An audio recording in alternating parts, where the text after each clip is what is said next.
საქართველოში იეზიდთა სახლის მშენებლობას ჩაეყარა საფუძველი, ამასთან დაკავშირებით მსოფლიოს იეზიდთა საერო და სასულიერო ლიდერები საქართველოს ესტუმრნენ და იეზიდთა ცენტრის მშენებლობის დაწყება აკურთხეს იეზიდთა სახლის ხელმძღვანელის განცხადებით.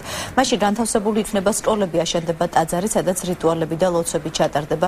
იეზიდთა კავშირის თავმჯდომარის თქმით, მსგავსი ცენტრის მშენებლობა დაწყებულია სომხეთსა და გერმანიაში.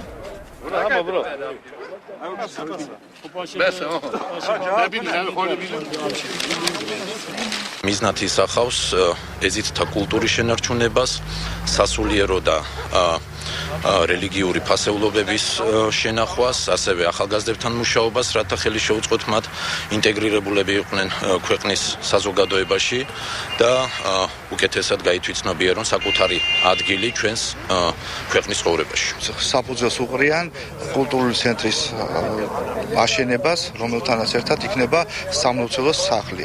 ამასთან დაკავშირებით ერაყის ქურთესტანიდან არიან ჩამოსული ჩვენის ერთადერთი დედამიწის ზურგზე სალოცავი არის ლალეში და მაგის წარმომადგენლები და ასევე საერო ჩვენი მირი, ეზიდების მირი არის ჩამოსული, რომელიც აკურთხებენ ამას და აქ აშენდება კულტურული ცენტრი, თავის სამლოცველო სახლი